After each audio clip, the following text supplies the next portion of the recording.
मामला ललितपुर जिले की थाना जखौरा अंतर्गत किसलवास गांव का है, जहां एक बुजुर्ग व्यक्ति को काजों में पहले मृत दिखाया, फिर उसकी पूरी जमीन ग्राम प्रधान ने कब्जा कर हड़प ली।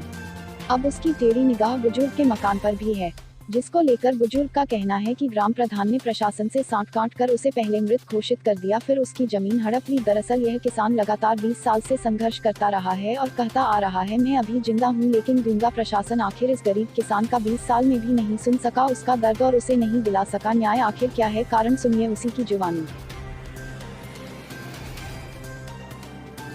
ललितपुर जिले के कलेक्ट्रेट परिसर में आज सेवानिवृत्त कर्मचारी एवं पेंशनर्स एसोसिएशन द्वारा अपनी 22 सूत्री मांगों को लेकर मुख्यमंत्री के नाम जिलाधिकारी को एक ज्ञापन सौंपा, जिसमें संगठन के जिलाध्यक्ष ने बताया कि हमारी प्रमुख मांगें 22 है, जिसमें मुख्यमंत्री से हमारी मांग है कि जनवरी 2020 से फ्रीज को तत्काल बहाल करें एवं इसका भुगतान भी पूर्व की भांति किया जाए। वहीं पेंशनर के राशि के मूल धन की वापसी 8 वर्ष 3 माह में पूरी हो जा रही है, लेकिन इसकी कटौती 15 वर्ष तक की जाती है एवं पेंशनरों की चिकित्सा प्रतिपूर्ति सभी कार्यों हेतु सिंगल विंडो सिस्टम तैयार किया जाए।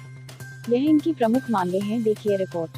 माननीय मुख्यमंत्री जी से निवेदन है कि हमारी जो 22 सूत्री मांग है, जिसमें प्रमुख मांग हमारा जो डीए फ्रीज किया गया है उसको शीघ्र ही निर्गत किया जाना चाहिए और उसके पश्चात जो हमारी चिकित्सा परिचर्या जो चिकित्सा प्रतिपूर्ति वाला मामला है उसकी एकल खिड़की की जाए तथा कैशलेस जो कार्ड बनाए गए हैं वो सुविधा उनको सब जगह चिकित्सा प्रतिपूर्ति मिले, हमें उनके लिए हॉस्पिटल नामित किए जाने चाहिए और इस तरीके से 22 सूत्री मांगे हैं। ललितपुर जिले के कलेक्ट्रेट परिसर में आज आम आदमी पार्टी जिलाध्यक्ष हरदयाल लोधी के नेतृत्व में दर्जनों सहरिया जाति के किसानों ने प्रदर्शन किया। प्रदर्शन के दौरान उन्होंने मांग की है कि उन्हें मूलभूत सुविधाएं दिलाई जाए तथा खेतों में सिंचाई के नहरों को साफ कराकर जल्द से जल्द नहरों को चालू किया जाए, जिससे वह समय से खेतों में पानी दे सके।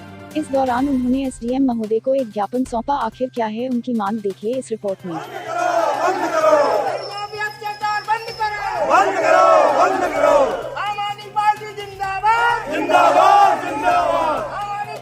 आज हम दो तीन प्रमुख समस्याओं को लेकर जनपद की यहाँ पर आते डीएम साहब से मिलने। तो आज हमने इस बात को भी कहा है कि पूरे देश में और उत्तर प्रदेश में इस जनपद में खाद्य सुरक्षा अधिकारी सैंपल कानून के नाम पर उसका भय दिखाकर पूरे जिले के खाद्य व्यापारियों का दोहन, शोषण, उत्पीड़न कर रहे हैं, उनके साथ खुली डकैती डाल रहे हैं।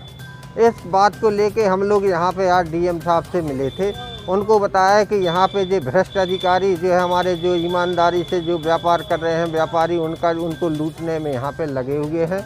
तो इस बात को लेके एक ज्ञापन हमने मुख्यमंत्री जी के नाम संबोधित यहाँ से उनको भेजा है और एक ज्ञापन डीएम साहब को दिया है। उनसे अनुरोध किया है कि जो खाद्य विभाग है उनके भ्रष्टाचार पर अंकुश लगाए, ऐसे अधिकारियों कर्मचारियों के विरुद्ध कार्रवाई कराएं जो यहाँ पे भ्रष्टाचार में लिप्त होकर सरकार की और प्रशासन की छवि को खराब कर रहे हैं। उन्होंने कहा कि शीघ्र ही हम इन बातों को गंभीरता से ले रहे हैं और आपकी समस्याओं को, इन लोगों के ऊपर जो अंकुश लगाने की बात कही उन पर हम भ्रष्टाचार पर अंकुश लगाएंगे, ऐसा उन्होंने कहा। अगर समस्याओं का समाधान नहीं निकला तो हम तो व्यापारियों के साथ आंदोलन करने के लिए हमेशा तत्पर हैं और तत्पर रहेंगे। आज हम दो तीन प्रमुख समस्याओं को लेकर जनपद की यहाँ पर आते डीएम साहब से मिलने। तो एक तो विद्युत विभाग की समस्या को लेकर आए थे कि विभाग द्वारा उपभोक्ताओं से लीगल वसूली इल्लीगल तरीके से की जा रही है कि असेसमेंट के नाम पे जो है जनपद के आम उपभोक्ताओं को विभाग द्वारा लूटा जा रहा है। टैरिफ में जो उनको व्यवस्था दी गई है, कानून में जो व्यवस्था दी गई उसमें कहा गया कि आपको 1 गुना के आधार पर आपसे वसूली की जानी चाहिए, किंतु विभाग द्वारा जो टोटल असेसमेंट के 2 गुने के आधार पर उपभोक्ताओं से जो है असेसमेंट करके उनसे बिल थमाए जा रहे हैं, जो कि गलत है। कानून में व्याख्या है कि हमारा अगर कोई मीटर विभाग के अधिकारी खोल के ले गए हैं तो बिना उपभोक्ता के उपस्थिति के बिना उस मीटर को खोला नहीं जा सकता है। यहाँ पर अधिकारी उपभोक्ताओं को अपने कार्यालय में बुला नहीं रहे मीटर खोलने के पहले, किंतु उनको खोलकर उनमें जो है काफ़ी त्रुटियाँ बताकर उनका जो है गलत नोटिस उनको दे रहे हैं, जिससे आम उपभोक्ताओं को लाखों का नुकसान जो है एक उपभोक्ता को हो रहा है। एक उपभोक्ता के पास कम से कम 40-50 हज़ार रुपये का जो बिल बनना चाहिए था वो लाख 1.5 लाख रुपये का असेसमेंट में होकर आ रहा है। और एक्सीएन की कार्यप्रणाली इतनी विवादित और गलत है कि उनके व्यवहार से आम उपभोक्ता उनके कार्यालय में जाने से भय खा रहा है। किसी भी उपभोक्ता को राहत देने की स्थिति नहीं है। कि आम उपभोक्ता महीनों से वहाँ पे अपने बिलों को सुधारवाने के लिए कार्यालयों के चक्कर लगा रहे हैं। कभी जेई साहब नहीं मिल रहे हैं, कभी एसडीओ साहब नहीं मिल रहे हैं। ये पूरे ज़िले का आलम है वहाँ पे एसडीओ कार्यालयों का। और जब बिजली जाती है तो सारे अधिकारी, चाहे एक्सीएन साहब हों, चाहे जेई साहब हों, चाहे एसडीओ साहब हों, सारे लोगों के फ़ोन जो है आपको स्विच ऑफ मिल जाएंगे या उनमें जो है सिस्टम में घड़ी के नॉट रीचेबल दिखाने लगेंगे। इस बात को लेकर आज हम लोगों ने डीएम साहब से चर्चा की है इस व्यवस्था में सुधार करने की। मैं रंजीत यादव, जिलाध्यक्ष भारतीय किसान यूनियन ललितपुर। आज माननीय जिलाधिकारी महोदय से हम लोगों ने मुलाकात की। काफ़ी गंभीरता से माननीय जिलाधिकारी महोदय ने बात सुनी। ज़िले में विद्युत विभाग द्वारा लगातार किसानों के कनेक्शन काटे जा रहे हैं। कई गांवों में, कई तहसीलों में घंटे 2 घंटे मात्र लाइट आ रही है, जबकि आज किसान को 10 और 15 घंटे 16 घंटे ज़रूरत है बिजली की।